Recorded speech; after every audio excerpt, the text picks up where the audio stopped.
다들 AI랑 또 아무래도 UX, UI 쪽 관심이 또 많으실 것 같고요. 그리고 또 이제 창업 쪽이라든지 이런 분들도 계시더라고요. 질문 받아보니까 아무래도 실제 이런 저희가 이제 인터페이스로 최종 프로타입이라든지 결과물들 만들기 때문에 이 UX, UI 쪽에 관심이 많으실 것 같습니다. 그래서 전반적인 관련된 얘기들 포함해서 말씀드리도록 하겠습니다. 오늘 이제 생성 AI는 UX UI 디자인 과정에 어떤 혁신을 가져올 수 있을까 이런 주제로 내용 준비했고요. 대부분 이번에 수업 관련된 부분에서 어떤 부분들을 우리가 공부하는지 또 관련돼서 어떤 실습들이 있는지에 대한 부분들 사례까지 해서 같이 이야기를 좀 드리도록 하겠습니다. 네, 매니저님 혹시 저기 호스트 권한을 저를 주시거나 아니면 저기 네, 음소거 좀 같이 해주시면은 감사하겠습니다. 네, 네네. 주혜리님 음소거 좀 부탁드릴게요. 네, 감사합니다. 네, 저는 현재 서울 미디어 대학원대학교에 재직 중이고요. 제가 주로 이제 AI에 대한 UX, UI 연구를 이제 많이 했었습니다. 예전에는 주로 이제 자율주행 자동차나 이제 로봇에 대한 HMI 쪽이라고도 많이 얘기하는데요. 이쪽 관련된 인터페이스랑 사용자 경험 쪽을 연구를 많이 하다가 한 3년 전부터 이제 생성 AI가 굉장히 중요해지면서 최근에는 이 생성 AI를 활용한 UX, UI에 대한 연구와 교육을 중점적으로 진행을 하고 있습니다. 네, 대한 사용자 경험 전문가협회 이사로도 있고요. 또 이제 인공지능 디자인 협회 또 만들어서 같이 회장으로 활동을 같이 하고 있습니다. 반갑습니다. 네, 오늘은 이제 주로 AI 얘기를 많이 이제 드리는데 간단하게만 뭐 배경 짧게 얘기 드리고 수업과 관련된 본론적인 얘기들 중점적으로 이제 드리겠습니다. AI 기술이 정말 이제 눈에 띄게 이제 발전되는 시기죠. 이 ANI 시대에서 이제 AGI 시대로 이제 넘어가고 있습니다.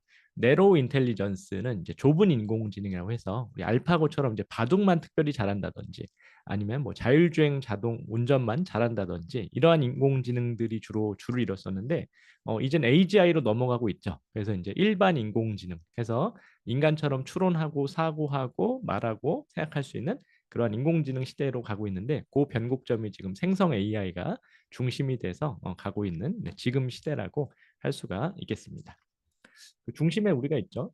네, 이 AGI가 이제 곧 이제 나올 예정입니다. 그래서 굉장히 인공지능 그 수준이 아마 여러분들도 한 지난 2년 반 사이에 챗GPT만 사용하시면서도 답변이라든지 우리가 이제 사용할 수 있는 영역이라든지 이런 것들에 대한 확장이 엄청나게 빨라지고 있는 것들을 보실 것 같아요. 그래서 꼭 이게 AGI가 나왔다 안 나왔다를 떠나서도 지금 시점에서도 우리가 AI를 썼을 때 훨씬 더 높은 생산성과 효율성을 가지고 네, 작업을 하면서 그 가진 여유를 가지고서 더 높은 창의성을 만들어갈 수 있는 그런 시대로 접어들었다라고 볼 수가 있겠습니다.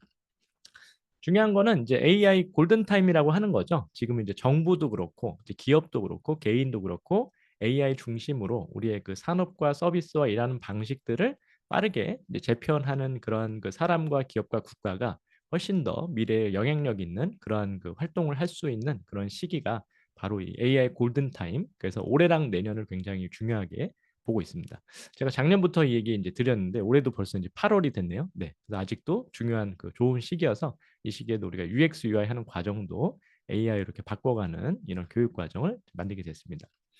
일단 AI 그 기술 수준이 엄청나게 빠르게 발전을 하고 있죠. 저희가 이제 수업 때도 활용하는 이제 미드저니만 해도 이렇게 2022년 2월에 나왔을 때는 퀄리티가 좋지가 않았는데 지금 6.1 버전까지 이제 나왔습니다. 근데 지금 퀄리티가 너무나 2년도 안 되는 시간에 너무나 좋아졌기 때문에 뭐 앞으로는 더 눈부신 발전을 할 것 같다라는 생각을 하고 있습니다. 당연히 옛날처럼 단순히 그림만 그리는 일을 우리가 해서는 안 되겠죠. 이제는 그림 그리는 일도 이제 AI한테 맡기는 형태로 넘어가고 있습니다. 이거는 이제 작년 이제 할로윈 때 이 어딥니까? 버거킹에서 AI로 만들었던 광고예요. 왜냐면 이제 이 영상을 런웨이로 영상을 생성해봐도 자꾸 이제 인물이 허물어지니까 그 이제 단점을 응용해서 이렇게 할로윈 영상을 만들었었습니다. 반응이 뭐 엄청 좋지는 않았었는데 얼마 전에도 이제 또 런웨이 젠3 알파가 이제 공개가 되면서 사용들을 하고 있는데 퀄리티가 뭐 옛날하고는 상상할 수 없을 만큼 좋아졌죠. 뭐 거의 소라급으로 이제 좋아졌다는 이야기를 하면서 영상 소스를 만든 일도 이제는 영상을 직접 찍는 게 아니라 AI를 활용해서 저희가 영상을 만드는 방식으로 또 변화가 일어나고 있습니다. 그리고 저희가 이제 디자인 작업을 하면서도 이제는 그 여기 수업 때는 저희가 이제 이 오픈 소스 기반의 이제 이 컴피 UI나 이런 것들 다룰 스테이블 디퓨전 기반의 방식들을 뭐 다루진 않지만 저 같은 경우는 이제 영상을 만든다든지 관련된 이미지를 이렇게 생성할 때 지금은 이제 스테이블 디퓨전에 이렇게 컴핏 UI 방식을 세팅을 해가지고 이미지나 이제 영상을 생성을 시키고 있습니다. 근데 거의 옛날하고는 디자인하는 방식이 다른 것 같아요. 지금 보시는 화면은 제가 이제 만들었던 영상을 만드는 프로세스인데 이렇게 그냥 프로세스를 짜주는 거죠. 그러니까 우리 디자이너들이 한 일이 프로세스를 짜주면은 영상 작업은 AI가 이제 하게 됩니다. 그래서 일하는 방식 자체가 이렇게 디자인 시스템을 만드는 역할로 굉장히 바뀌어가고 있다라는 거를 저희가 좀 볼 수가 있고요. 그리고 이제 이러한 AI 활용은 우리한테 굉장히 많은 시간과 비용적인 측면에 많은 이점들을 주고 있습니다. 여긴 아이콘이라고 하는 그 3D 프린팅 기반으로 건축을 하는 회사예요. 컨셉이 재밌죠. 네, 3D 프린터로 제품만 만드는 게 아니라 건물을 직접 만들어서 사람이 사는 공간, 상업적 공간, 문화예술 공간을 만들고 있습니다. 네, 여기서 이제 얼마 전에 이 AI를 만들었어요. 그 건축 디자인을 할 수 있는 또 인테리어 디자인을 할 수 있는 자체 AI를 개발을 했고요. 그래서 이 AI가 있으면은 고객이랑 바로 이 AI를 가지고서 이야기를 합니다. 고객한테 물어보는 거죠. 어떤 집에 살고 싶으십니까? 라고 물어보면은 어떤 뭐 컨셉, 얘기하면 건물의 외관을 같이 한번 디자인하고 그럼 방은 몇 개 있으면 좋겠어요. 이제 방이랑 어떤 거실, 화장실 이런 것도 얘기하면은 우측에 보시는 것 같은 평면도를 만들어주고요. 그리고 나서 이제 방을 얘기하는 거죠. 아, 이 방은 뭐 아이가 쓸 건데 어떤 스타일이 좋겠고 이 방은 거실은 어떤 분위기면 좋겠어요라고 얘기하면은 그때 프롬프트를 다 넣어가지고 그 자리에서 바로 이미지로 렌더링해서 생성을 하면서 바로 어떤 컨셉에 대한 집을 원하는지를 큰 방향에서 같이 커뮤니케이션 하는 겁니다. 그래서 이러한 방식들은 과거랑 완전히 달라졌어요. 그러니까 옛날에는 이런 거를 매니저가 이제 의견 요구 사항들 수렴해서 디자이너한테 요청하면은 디자이너가 그림을 또 모델링하고 렌더링해서 다시 이제 고객사까지 보내가지고 굉장히 많은 시간을 소요한 다음에 이제 돌아왔었는데 이제는 그냥 그날 그 자리에서 30분 안에 처리할 수 있게 됐다라고 이제 하는 겁니다. 그래서 AI의 도입은 우리가 무언가 디자인 결과를 만드는데 아주 많은 시간을 단축시켜주고 시간의 단축이라고 하는 거는 결국에는 인건비나 여러 가지 운영비나 비용적인 부분에 있어서 아주 우리에게 여러 가지 이점들을 줄 수 있다라고 하는 것들을 생각해 볼 수가 있습니다. 그래서 이런 그 AI가 특별히 이 UX UI 디자인 쪽에도 큰 혁신들을 가져오고 있는데요.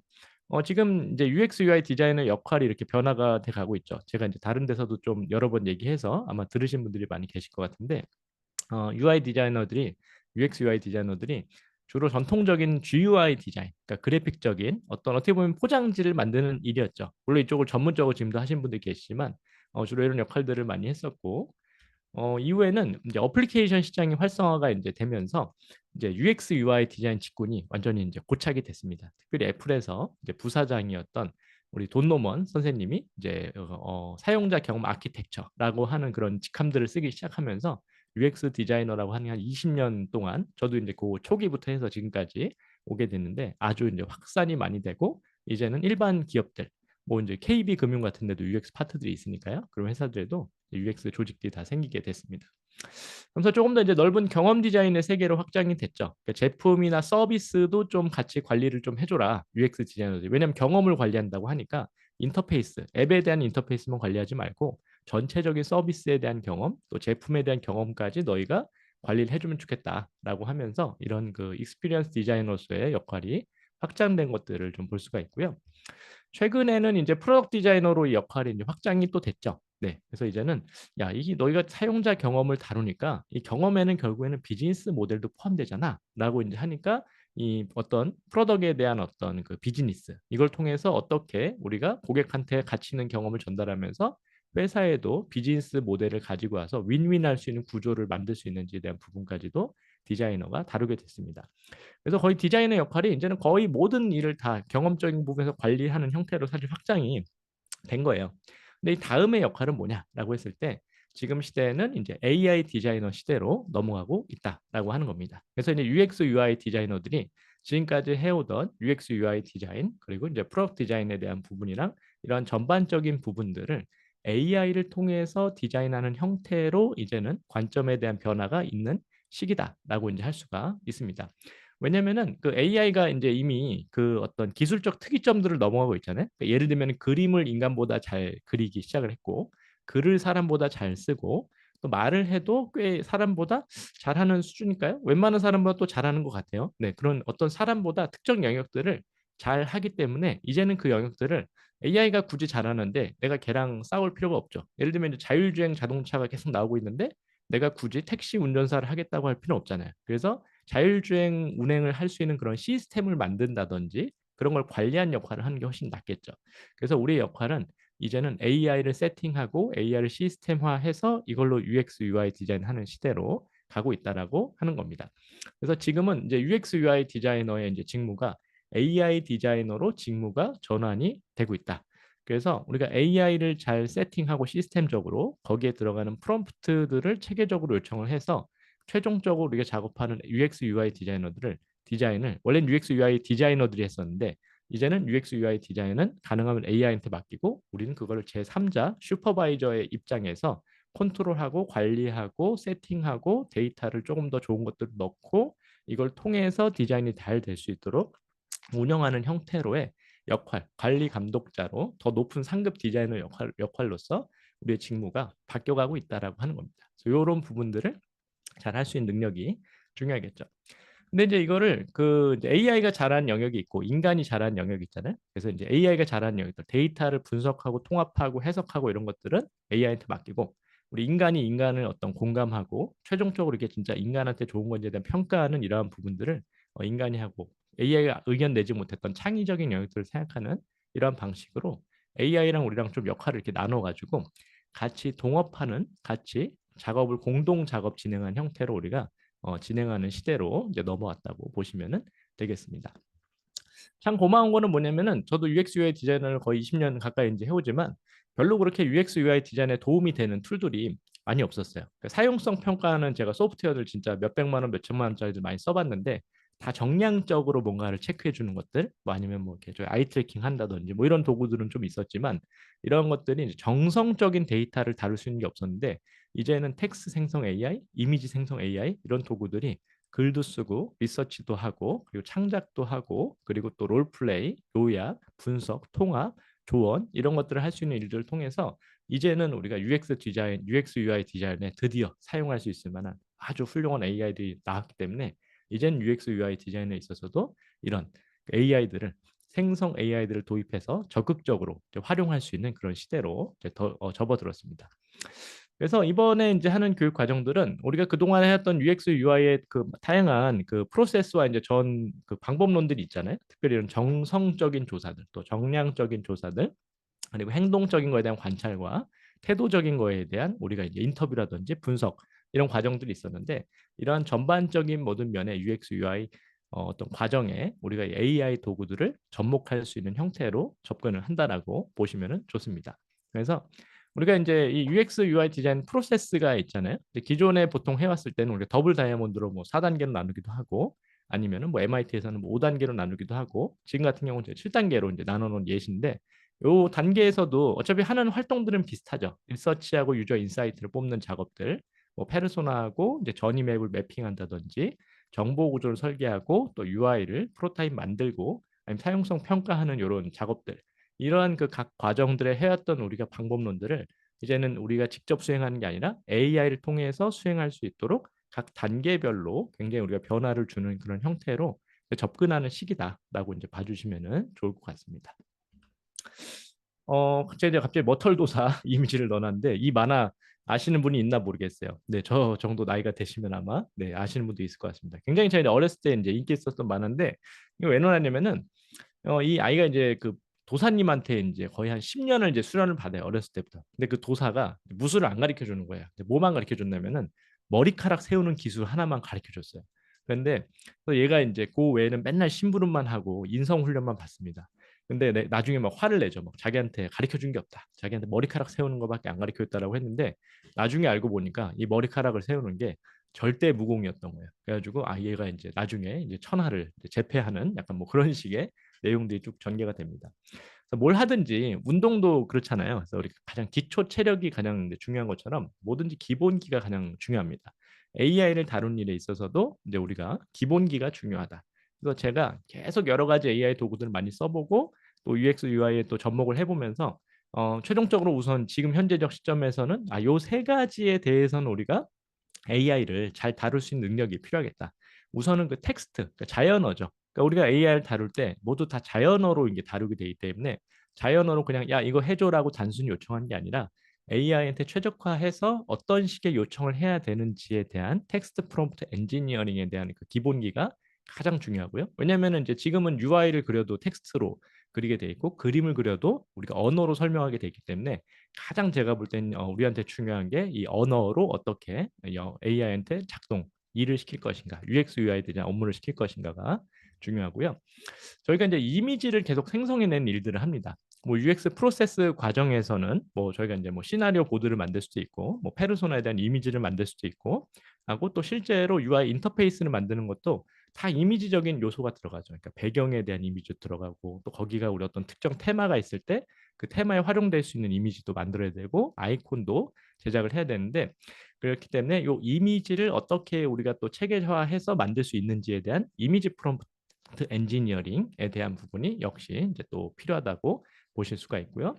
그리고 이제 마지막으로 이제 중요한 거는 사실은 이제 텍스트랑 이미지는 거의 모든 분야가 다 이제 비슷해요. 유사한 기본기라고 보시면 돼요. 그러니까 우리가 영상을 하든 이미지를 하든 뭐 웹툰을 하든 어쨌든 기본적으로 요거는 기본적으로 다 동일한 기본기 중에 하나인데 UX UI 디자이너는 또 UI 프롬프트 엔지니어링을 또 하는 게 또 필요하죠. 그러니까 왜냐면은 이 UI 디자인을 가능하면 우리가 그동안 해왔던 도구가 아니라 이제 AI로 활용할 수 있는 도구들을 적절히 활용할 수 있는 능력이 필요합니다. 그래서 세 가지 주제가 능력이 필요하다. 그래서 이번 교육과정도 세 개의 파트로 나눠져 있습니다.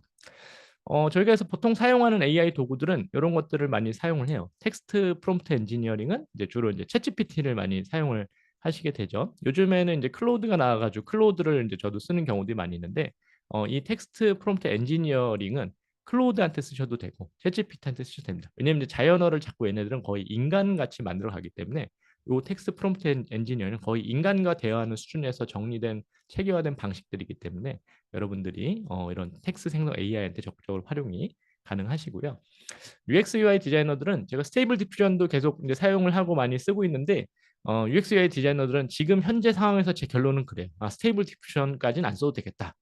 또 뭐 패션 디자인, 영상 디자인 뭐 하신 분들은 제가 무조건 쓰라고 하지만 UX UI 디자이너들은 스테이블 디퓨전은 약간 너무 오버 스펙이다. 왜냐면 우리가 그렇게까지 정교한 이미지 조정이라든지 이런 까지 할 필요는 사실 없거든요. 그래서 이제 여러 가지 컴퓨터도 너무 고사양 컴퓨터를 써야 되고 많은 예산과 시간과 세팅 이런 것들이 들어가는데 굳이 그런 거 없이도 괜찮다. 미드저니만 잘 써도 괜찮습니다. 이미지를 지금은 제일 잘 그려주는 AI고 한동안은 좀 대세일 것 같아요. 네.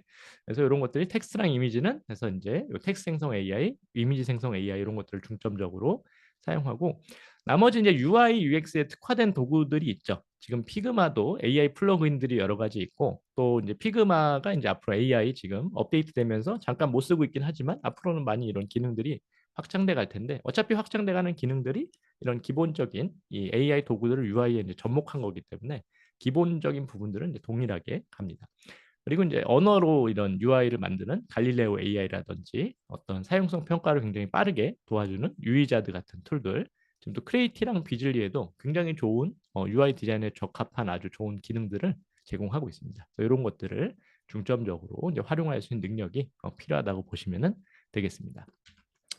그래서 교육 과정에서는 주로 이제 세 개 파트 중에 이제 첫 번째 이제 파트는 이런 텍스트 생성을 통해서 그동안 UX, UI 해오던 리서치나 여러 가지 일들을 대신하게 하는 거죠. 네, 이러한 방식들은 이렇게 접근한다고 보시면 좋습니다. 그래서 텍스트 프롬프트 엔지니어링에 대한 기초 방식들을 같이 학습을 하게 되고요. 여러 가지 그 원칙과 기법들이 있어요. 그래가지고 이 텍스트 생성 AI들 어떻게 데이터를 생성하는지에 대한 토큰화에 대한 기본적인 어떤 개념과 방식부터 시작해서 어떤 우리가 이 텍스트 프롬프트 엔지니어링을 한 원칙이 뭔지 그리고 이 원칙을 기반으로 해서 사용하게 되는 기법들이 어떤 것들이 있는지들을 같이 여러분들 학습을 하시게 되고요. 이런 기법들을 또 이제 체계화해서 이렇게 형식화를 하게 됩니다. 그래서 얘한테 어떤 역할을 주고 어떤 태스크를 주고 내가 필요한 포맷이 뭔지 이런 식으로 이런 것들을 다 크게 봤을 때 한 5가지 정도로 이렇게 정리가 이제 되더라고요. 그래서 이제 이런 것들을 여러분들이 중점적으로 이게 기본적으로 우리가 얘한테 요청할 수 있는 방식이고 언제는 어떤 방식들을 활용하면은 좋구나 하는 것들을 이제 여러분들이 보실 수 있게 된다고 참고하시면 좋을 것 같습니다. 예시를 좀 이렇게 들어드리면 좋을 것 같아서 예를 들면 UX 라이팅 같은 데 쓸 수 있죠. 뭐 저희가 다른 리서치에도 다 쓸 수가 있는데 뭐 인터뷰도 그렇고 어떤 전문가 평가도 그렇고 이제 페르소나 생성 뭐 여러 가지 모든 단계마다 다 쓸 수 있어요. 근데 한 가지 예시를 오늘 드린다고 하면은 요즘 UX 라이팅 굉장히 중요해졌죠. 왜냐하면 이제 인터페이스에 있는 어떤 용어나 이런 것들을 봤을 때 사용자들이 아주 쉽게 이해하고 읽는 즉시 행동으로 이어질 수 있어야 되기 때문에 회사가 성숙하면 성숙할수록 요즘에는 UX 조직이 굉장히 중요해지고 UX 라이팅 조직까지 운영을 하고 있습니다.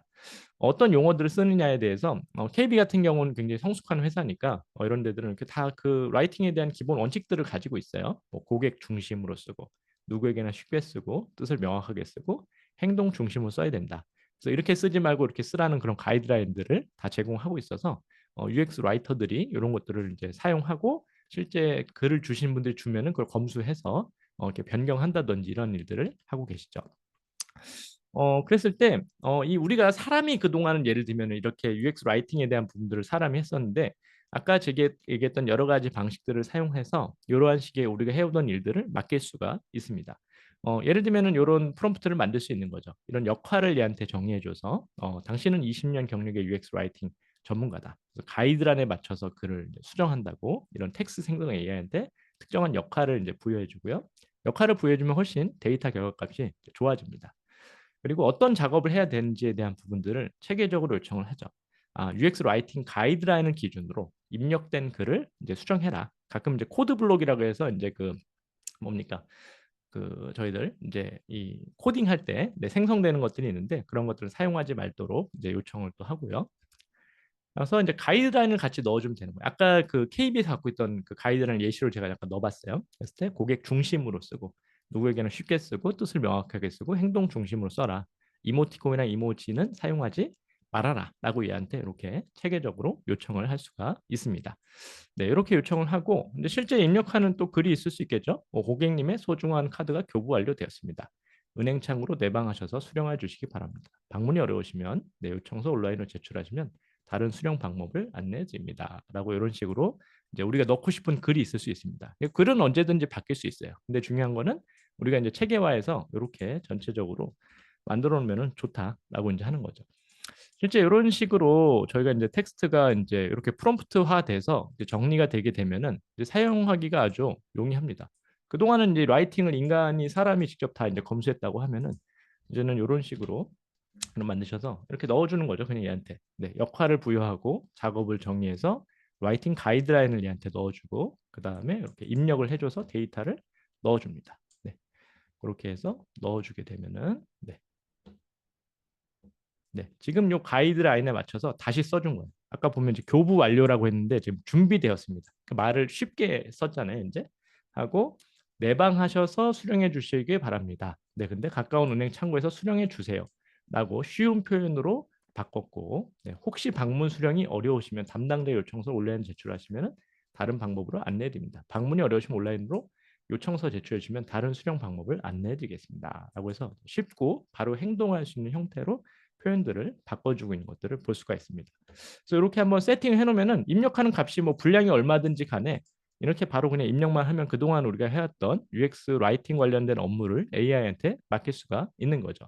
그리고 또 이런 그 프롬프트를 체계화하는 방식들은 아까 제가 얘기한 것처럼 저희가 뭐 특별히 가리지 않습니다. 근데 이런 뭐 클로드 같은 것들 여러분들이 쓰시는 경우들도 요즘에 많이 있잖아요. 얘가 요즘 제가 봤을 때는 그 챗GPT보다 약간 감성적인 표현이라든지 이런 것들을 좀 잘하는 부분들도 있어요. 그래서 적합하게 여러분들 쓰시는 경우들이 조금씩 다를 수 있는데 저도 계속 좀 테스트를 해보고 있습니다. 이런 그 입력 방식들은 이게 상관이 없어요. 그러니까 이제 이게 뭐 클로드 사용법이 따로 있다든지 아니면은 이제 뭐 챗GPT 사용법이 따로 있다든지 그러지가 않아요. 텍스트 프롬프트 엔지니어링에 대한 기본기를 여러분들 익혀두시면은 어떤 것도 가리지 않는다. 라고 이제 보시면은 좋습니다. 그래서 답변은 좋죠. 수정된 글, 카드가 준비되었습니다. 은행 창구에서 받아가세요. 방문이 어려우시면 온라인으로 요청서를 보내주세요. 다른 방법을 알려드리겠습니다. 근데 값이 보면 결과값이 좀 차이가 나요. 이렇게 약간 어투라든지 이런 것들 조금 차이가 나는 부분들이 있습니다. 그래서 저 두 가지를 다 보면서 데이터의 차이값들을 좀 보고 있는데 기본적으로 사용할 수 있는 접근 방식은 동일하다고 보시면 좋습니다. 그래서 이런 것들이 편리한 게 이렇게 세팅을 해두면은 이 라이팅 가이드라인만 바꿀 수도 있어요. 그러니까 우리가 기준이 바뀔 수 있잖아요. 그러니까 아까는 되게 딱딱한 어떤 형태였는데 친구처럼 써라. 쉽고 친숙한 표현을 써라. 또 시각적인 표현을 사용해서 이모티콘이랑 이모지를 사용해라. 또 짧은 줄임말로 써라. 라고 이런 식으로 또 바꿔봤습니다. 네, 이런 식으로 가이드라인이 바뀔 수 있겠죠. 그럼 이 가이드라인 바뀐 거를 한번 또 네, 이렇게 넣어볼게요. 이렇게 가이드라인으로 세팅해 놓으면은 네, 이런 식으로 제출했죠. 카드가 준비됐어요. 가까운 네, 은행에 들려서 받아가세요. 못 오시면 온라인으로 요청하시면 제출에 다른 방법 안내드릴게요. 아, 지금 가이드라인에 따르면 이모티콘과 이모지를 사용하지 않아야 된다는 거는 이제 맥락을 얘가 인식해서 그렇습니다. 네, 요렇게 위에 이미 입력이 한번 됐기 때문에 그래요. 이럴 때는 새로 인풋 창을 만드셔가지고 이렇게 넣어주시면은 됩니다. 이번에는 이제 이렇게 이모티콘이나 이모지를 이렇게 사용한 거를 본 거죠. 카드 나왔어. 네, 은행 창구에 와서 받아가면 돼. 방문이 어려운 담당자한테 온라인 은행 보는 방법도 알려줄게. 완전히 그 가이드라인만 바꿨을 뿐인데 표현 자체를 다 바꿔줬죠. 그러니까 저희 문장을 나 만들어 놓으면 이렇게 가이드라인만 바꿔주면은 AI에 대한 세팅값만 바꿔주면은 결과값을 얼마든지 바꿔볼 수가 있습니다.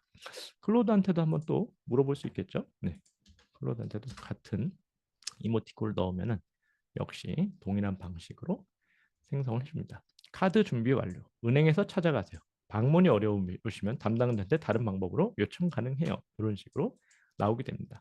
그래서 이제는 우리의 역할이 이렇게 AI를 사용할 수 있는 방식을 세팅하고 AI한테 원하는 요청들을 변경해주고 결과는 얘한테 말듣도록 하는 이러한 관점으로 우리 업무 방식이 완전히 바뀌었다. 이런 것들을 도와주는 게 바로 텍스트 프롬프트 엔지니어링 원칙과 방법들이다.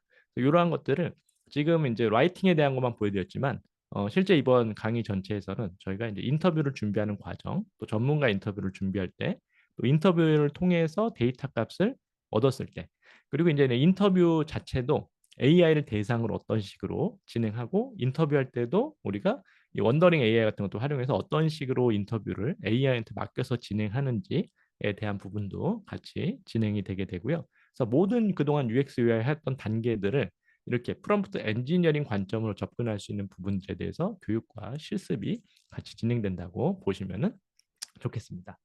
네, 그래서 이제 수업을 통해서 이런 것들을 저희가 어쩌 아, 되겠다. 네, 이렇게 단순히 지식만 만드는 게 아니라 지금은 이제 이거를 다 GPT로 만들 수 있잖아요. 그러니까 나만의 챗 GPT로 이제 이 GPT로 세팅을 해서 사용할 수가 있습니다. 그동안 내가 했던 업무들을 다 이제 GPT로 이제 만들어 놓으면은 대신 얘한테 업무를 맡길 수가 있는 거죠. 저 같은 경우도 지금 이제 제가 해오던 UX 관련된 업무들을 이렇게 GPT로 만들어서 세팅해서 사용을 하고 있고요. 지금 수업에서도 굉장히 이제 많은 분들이 자기만의 그 일기를 저희가 이제 또 진행을 했잖아요. 자기만의 GPT들을 다 만들고 있어요. 이분 되게 재밌는 분이에요. 그 이제 사용자를 아예 만들었어요. 그래가지고 MBTI별로 사용자를 만드셔가지고 친절하고 협력적인 전통과 충성도를 준비하는 ISFJ 성격의 사용자를 만들어서 이제는 사용자 조사를 이 ISFJ 성격의 사람에게 물어볼 때 뭐 이제 이런 프로젝트마다 달라질 수 있겠죠. 그러니까 페르소나를 만든 다음에 그 페르소나를 이렇게 인터뷰 대상 만들어서 사람이 아니라 이렇게 AI를 대상으로 리서치할 수 있게 저희가 세팅을 또 했어요. 왜냐면은 이번에 수업 1기 때 참여하신 분들이 그런 얘기들을 많이 하시더라고요. 아, 이게 그 자기네 회사에서 솔직히 그 리서치까지 막 할 수 있는 시간과 예산이 별로 없다라고 하는 거예요. 아, 그럼 우리가 AI 대상으로라도 리서치를 하자. 왜냐면은 시간과 비용을 굉장히 아낄 수 있잖아요.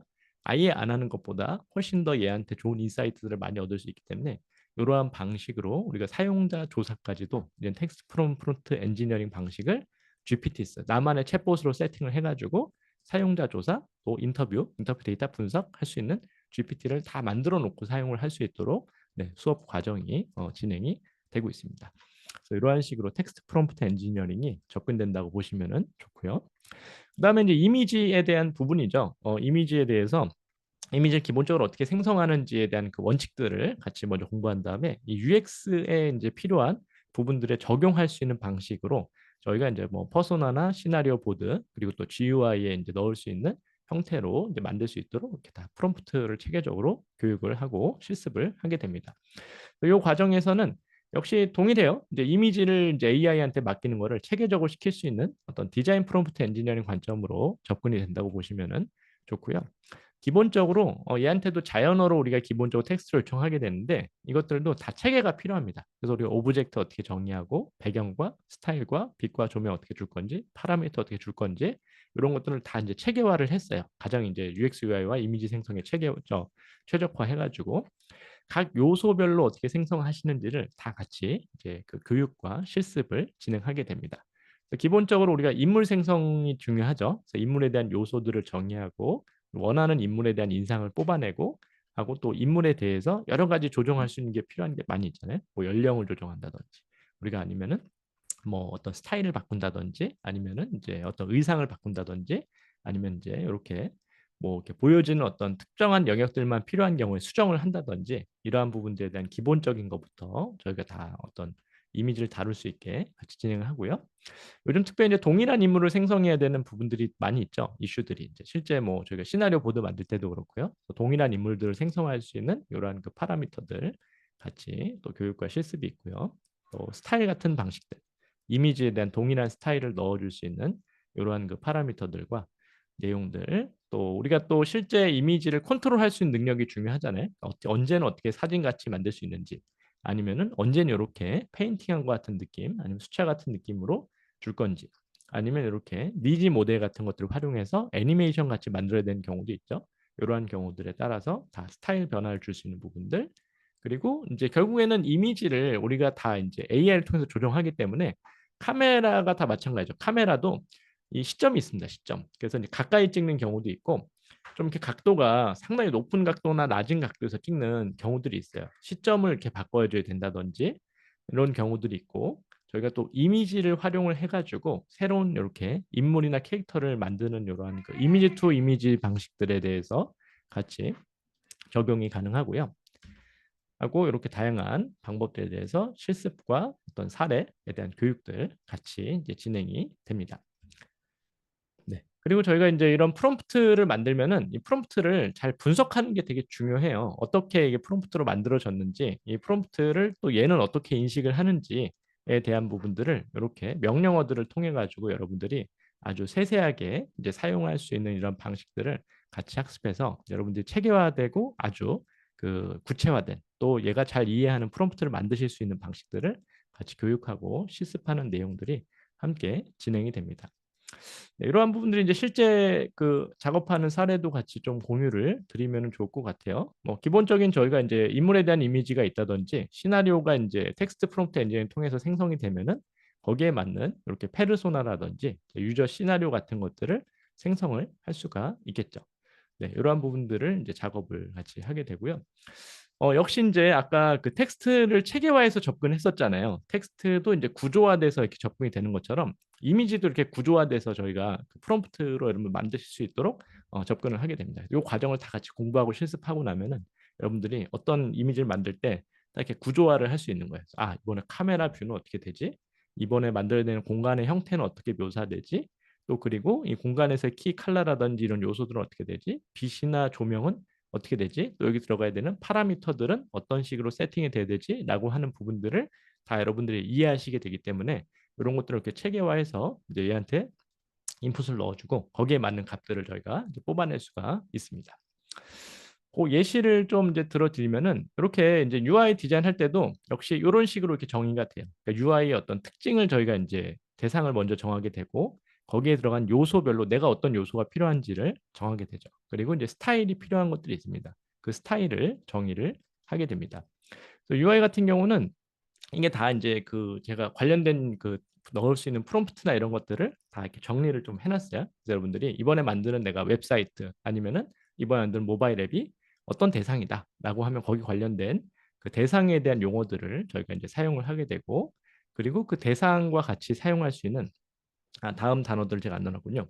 거기에 이제 배경에 넣을 수 있는 단어들 그리고 또 UI 스타일과 조명에 넣을 수 있는 단어들이 다 정의가 되어 있습니다. 그리고 그 파라미터에 대한 요소들을 이렇게 정의를 하면은 여러분들 지금 보시는 것처럼 시안 같은 것들을 우리가 생성하는데 아주 도움을 많이 받을 수가 있죠. 그래서 구조화된 프롬프트 형태로 이렇게 접근하게 되면은 우리가 그동안에는 검색의 시대였잖아요. 그러니까 이미지가 UI 디자인 할 때도 여러 가지 UI들을 막 검색해봐가지고 그 사례들을 모아놓고 그런 것들을 쫙 벽에다 우리가 붙여놓은 다음에 어떤 디자인 해야 되는지에 대한 부분들 참고를 많이 했었는데 이제는 그게 아니라 생성의 시대다. 우리가 필요로 하는 것들을 이렇게 프롬프트 체계화된 형태로 요청을 해서 그거를 생성을 해보고 거기에 대한 결과값들을 받는 형태로 넘어가는 게 이제는 이 구조화된 프롬프트를 통해서 다양한 케이스를 만들 수 있는 이 생성의 시대에 맞는 UI 디자인에 대한 접근 방식이다라고 이제 볼 수가 있겠습니다.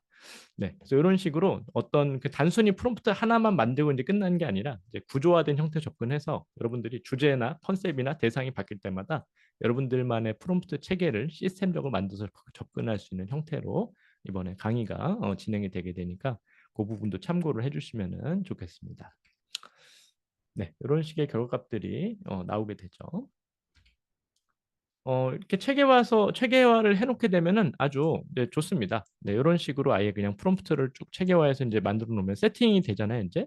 그러면은 세팅이 이제 되면은 아까랑 동일해요. 결국에 우리가 뭔가를 이렇게 세팅을 해놓는다고 하면은 지금 보신 게 이게 세팅이 된 값이잖아요. 그러면 이제 바꿔만 주면 돼요. 우리가 내가 원하는 것 중에서 색깔을 바꾸고 싶으면 색깔만 바꾸면 되고, 아니면 그 중에서 텍스처만 바꾸고 싶으면 텍스처만 바꾸셔도 되고, 아니면은 이제 요 아이콘 자체에 대한 형태, 유형을 바꾸고 싶으면은 여기다가 이 유형만 바꾸면 되는 거죠.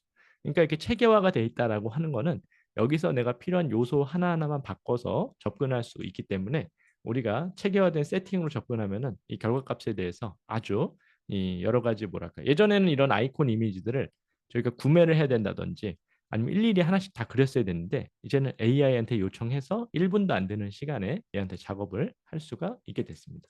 이런 것들도 생성을 네, 시켜볼 수 있겠죠. 네.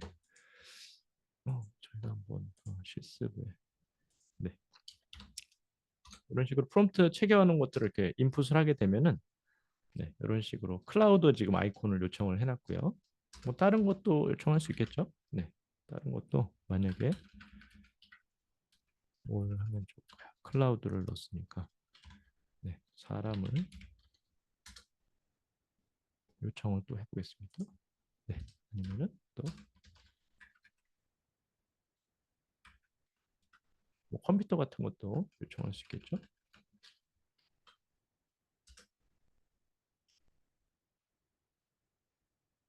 네, 이런 식으로 요청하면은 아까 보신 것 같았던 이미지가 이렇게 아이콘이 생성이 되는 것을 볼 수가 있습니다.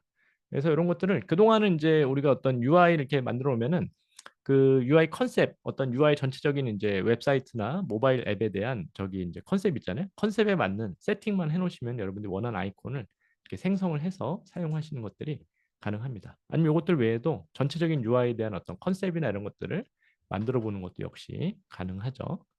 네, 지금 보시는 것처럼 사람에 대한 아이콘 이거는 막 이렇게 썩 마음에 들지는 않네요. 네, 이런 식으로 아니면은 지금 이제 컴퓨터인데 컴퓨터라고 한 단어를 잘 인식을 못한 것 같아요. 네. 그래서 지금은 재질만 이렇게 됐습니다. 이런 것들은 조금 단어를 바꿔가면서 좀 테스트 해보는 과정이 좀 필요할 것 같습니다.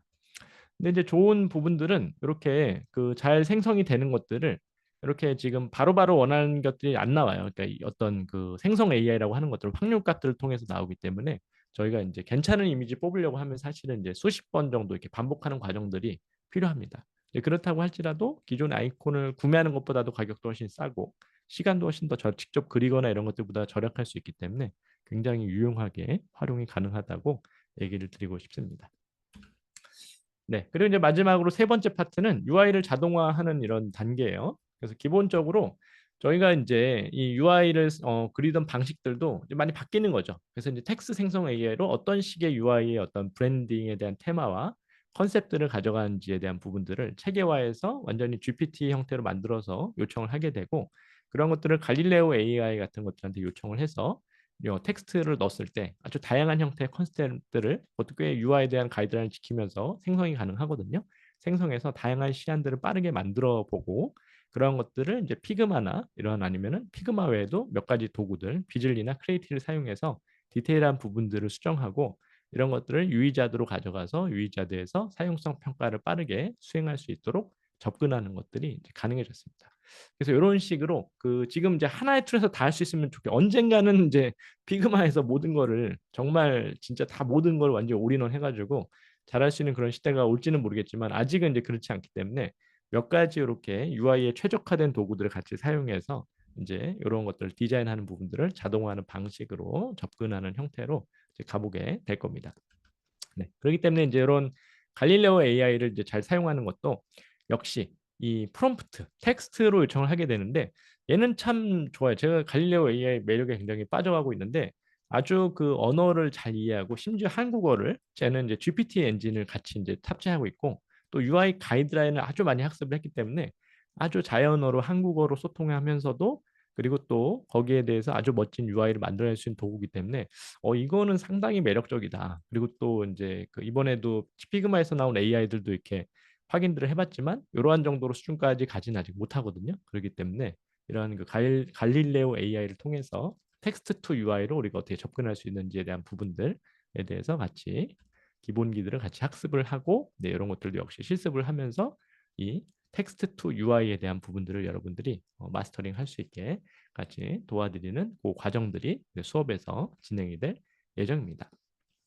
네, 그리고 이런 것들을 다 피그마로 이제 그 임포트 할 수 있게 돼 있어요. 기본적으로 모든 그 AI 관련된 UI 도구들이 피그마랑 연동하는 기능들을 거의 웬만하면은 다 넣어놓습니다. 왜냐하면 그 중심에 이 피그마가 있다는 거는 어쩔 수가 없고 장기적으로는 피그마가 역시 대세일 것 같아요. 그래서 피그마에 대한 활용이랑 피그마에서 활용 가능한 플러그인 중에서 괜찮은 것들 같이 여러분들 활용하실 수 있는 부분들 같이 교육과 실습이 이제 진행될 예정이고요.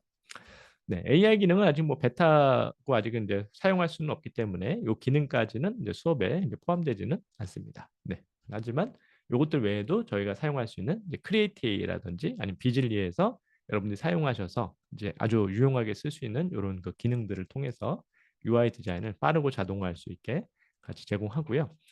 유의자들을 이제 사용하시면은 사용성 평가를 이렇게 빠르게 하실 수 있어요. 바로 프로타입으로 만들어 가지고 플로우를 만들어서 요거를 이제 평가를 이제 보내드리고 평가에 대한 의견까지 수렴할 수 있는 작업들이 가능해졌기 때문에 사용성 평가를 옛날처럼 막 굉장히 복잡한 과정을 거치지 않고서도 중요 의견들을 수렴할 수가 있습니다. 그래서 이러한 방식들에 대해서도 같이 전체적으로 UI 디자인과 평가해왔던 플로우를 가능하면은 우리가 직접 하는 게 아니라 AI 도구들한테 맡겨서 하는 형태로 자동화할 수 있도록 네, 같이 해볼 예정입니다.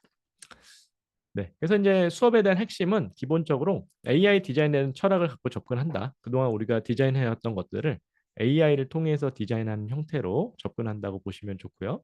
그동안 우리가 디자인해왔던 요 네 단계 있죠. 네, 더블 다이아몬드로 봤을 때 디스커버 단계, 또 디파인, 또 디벨롭, 또 딜리버 단계에 있어서 이러한 각 단계마다 우리가 해왔던 활동들을 AI를 통해서 할 수 있도록 이렇게 접근한 형태로 다 체계화해서 프롬프트 엔지니어링하고 그 각 방법론마다 하나씩 어떻게 바꾸는지를 다 교육하고 실습하는 내용들을 같이 여러분들 해보시기 때문에 여러분들 또 하시는 영역들은 약간 또 다르죠. 실제 프로덕트 디자이너로 계신 분들도 있고 UX UI 디자이너로 계신 분들도 있고 지금 또 창업을 준비하시는 분들도 있고 다양하지만 여러분들이 기본적인 능력 갖춰서 여러분들이 원하시는 업무에 여러분 스스로 최적화할 수 있도록 이런 식의 교육 과정이 짜졌다고 보시면 좋을 것 같습니다. 네, 그래서 결론적으로 이렇게 그 전체적인 그 수업에 대한 과정과 어떤 내용들을 같이 공부하는지에 대한 부분들을 같이 이야기를 좀 드렸고요. 그래서 지금 아주 이제 중요한 그 관점이다. 우리 일하는 방식 자체를 같이 바꾸는 관점을 접근하기 때문에 여러분들이 수업을 통해서 UX, UI에 대한 적용은 물론 또 AX 시대에 여러분들이 디자이너로서 여러분들의 그 퍼스펙티브 관점 자체를 바꿔서 여러분들의 그런 어떤 경력과 능력을 이제 업데이트하는 업그레이드 하는데 아주 큰 도움을 드릴 수 있을 거라고 생각이 됩니다. 네, 일단 제가 오늘 준비한 강의 관련된 소개랑 최근 트렌드에 대한 변화에 대한 부분들은 이렇게 이야기를 조금 간략하게 좀 드렸고요. 여러분들 그 질의응답 시간을 잠깐 가지고 마무리를 좀 하겠습니다. 혹시 여러분들 중에 뭐 질문 있으신 분들은 네, 여기 채팅창에다가 같이 써주시면은 같이 말씀드리도록 하고요. 원하시는 분은 네, 음소거 해제하고 구두로 말씀해 주셔도 됩니다. 질문을 먼저 이렇게 주신 분들이 있으세요. 그래서 질문 제가 먼저 주신 분들 거 답변 드리고 있을 테니까 여러분도 혹시 또 필요하시면은 네, 거기 채팅창에다가 올려주시면 되겠습니다. 네, 아주 좋은 질문들 이번에 또 많이 주셨더라고요, 보니까. 네, 그래서 제가 몇 개 선정을 대표적으로 했는데 AI를 통해 과거 전통적인 기획자 역할과 디자이너 역할이 어떻게 변화하게 될까요? 기획과 디자이너가 합쳐 새로운 직무가 어떤 식으로 등장하게 될지에 대해서 궁금합니다. 라고 말씀하셨어요. 되게 좋은 질문이라고 생각했는데, 이게 되게 굉장히 크게 우리가 세 파트로 나누면은 기획 파트가 있고, UI 디자인 파트가 있고, 사실 또 개발 파트가 있잖아요. 이제 개발 파트가 있는데, AI 등장으로 지금 요 파트들이 영역이 좀 무너지고 있는 부분들이 있어요.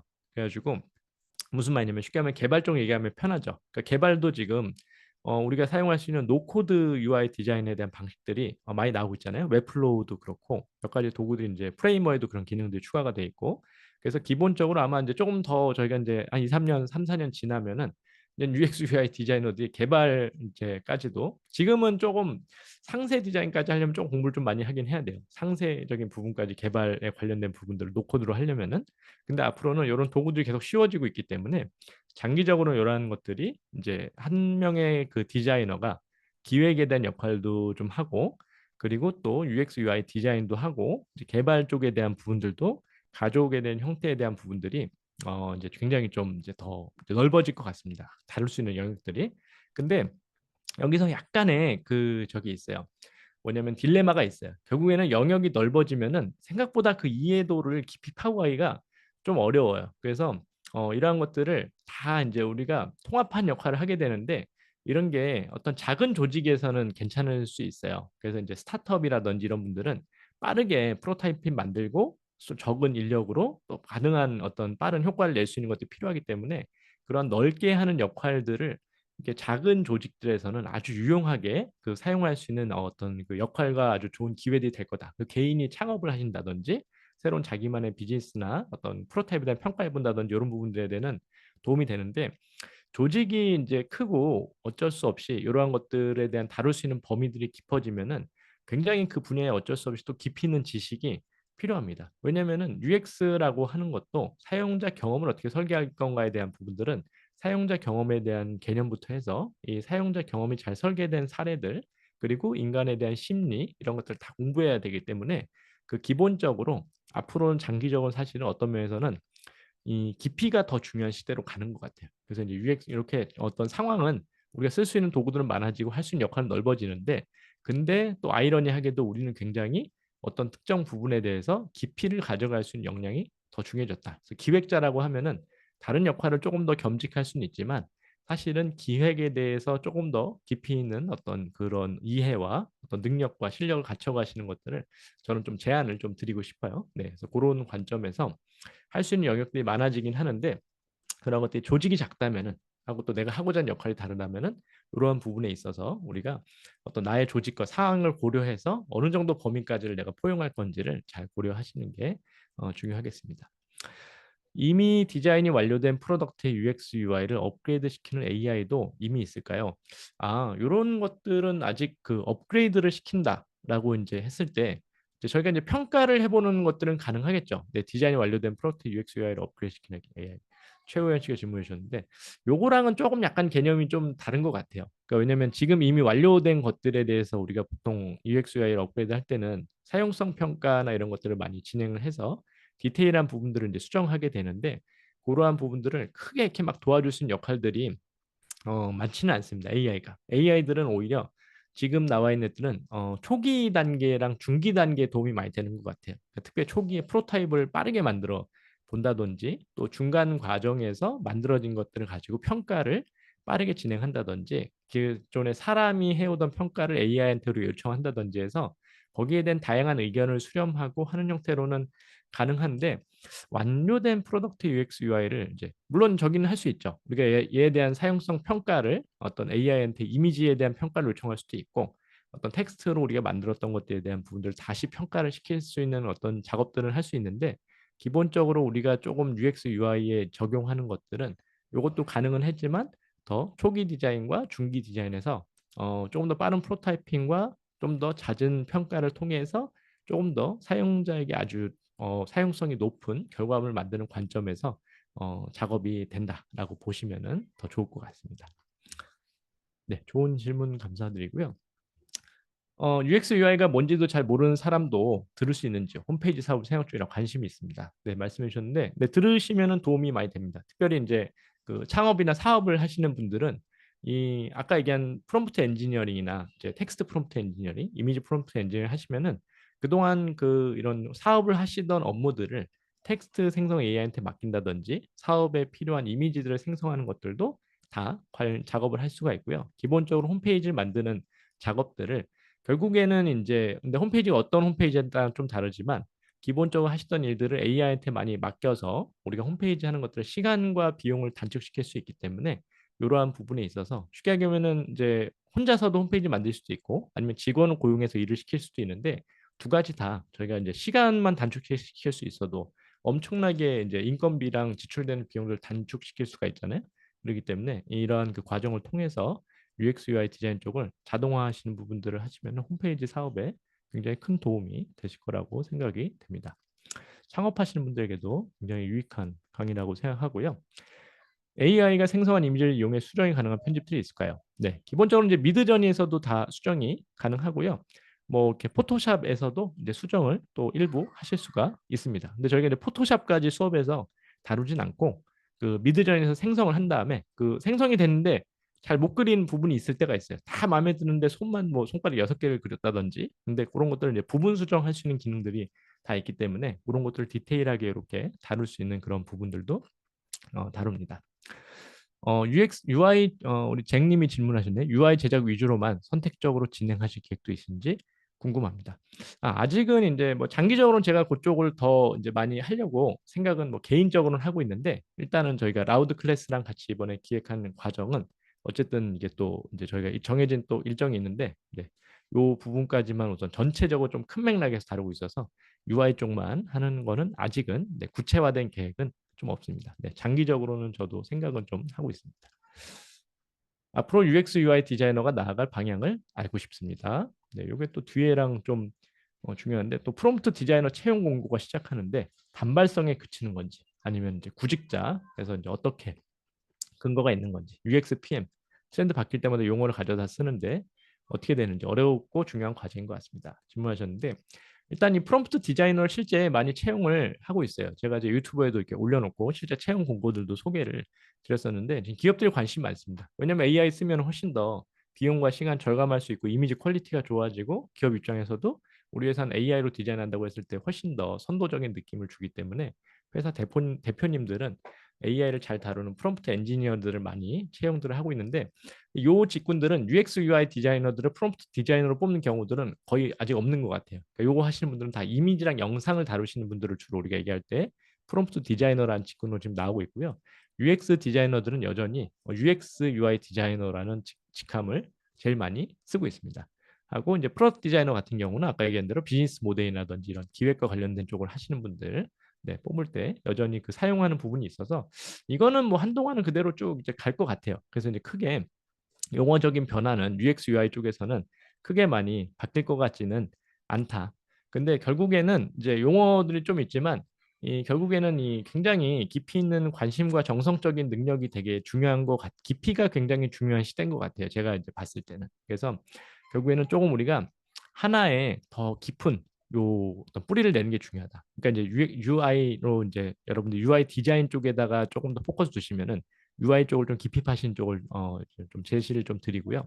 UX 리서치를 하는 기획 쪽에 있다라고 이제 기획 쪽 그리고 이제 내가 이제 프로덕트 디자이너 쪽이다 비즈니스 모델까지 가져온 쪽에 대한 특화된 그러한 역량 쪽에 저는 조금 더 집중할 수 있는 그런 시간을 네, 가지시면은 좋겠다라고 생각합니다. 왜냐하면 그런 깊이와 그 과정을 이해하는 그 해석과 그 이유들을 어떻게 가져왔는지에 대해서도 회사에 계신 대표님들도 항상 그거를 가장 중요하게 생각을 하시거든요. 그래서 우리가 그런 부분에 있어서 여러분들이 가장 관심 있는 어떤 분야를 조금 더 AI를 통해서 깊이 있게 활용할 수 있는 방식들을 조금 더 트레이닝 하시면 좋겠다라고 제시를 드리고 싶습니다. 네, 마지막으로 채팅창에 올라온 질문들 또 얘기 드리고 같이 여기 되겠습니다. 네, 여기 현인철 씨가 질문해 주셨네요. 홈페이지 제작 후 UI UX 관점에서 데이터를 분석해주는 AI 툴이 있을까요? 일단 그 지금은 저건 아직 없습니다. 홈페이지가 완성된 다음에 그 평가를 대신 해주는 애들은 아직 없고요. 예를 들면 UX 파일럿 같은 경우는 전문가 평가하는 기능이 추가가 돼 있어요. 그래서 여러분들이 그 인터페이스 화면을 캡처하신 다음에 걔한테 이미지를 넣고서 이 인터페이스에 대해서 평가를 해달라고 하면은 평가를 꽤 잘해줘요. 그래서 저도 제 생각보다 잘해주더라고요. 물론 챗GPT도 이미지 인풋하고서 평가시키시면 평가를 해주는데 걔보다는 확실히 UX 파일럿이 조금 더 이렇게 좀 이쪽 UX UI 쪽에 좀 특화가 돼 있다라고 하기 때문에 그런 부분에 있어서 여러분들 평가 받는데 도움을 이제 받을 수가 있고요. 아니면 이제 또 이 크리에이티 AI 같은 경우는 이거를 그 UI에 대해서 이거를 감독자가 있어요. 기능이 AI 기능이. 그래서 이게 잘 가이드라인대로 잘 설계가 됐는지를 평가를 해주는 그런 기능이 포함이 됐습니다. 그래서 크리에이티 AI 같은 거 사용하시면은 실제 내가 다 UI 화면을 피그마처럼 그린 다음에 이 UI 가이드라인 잘 맞게 설계가 됐는지에 대한 평가를 받을 수 있는 건 있고요.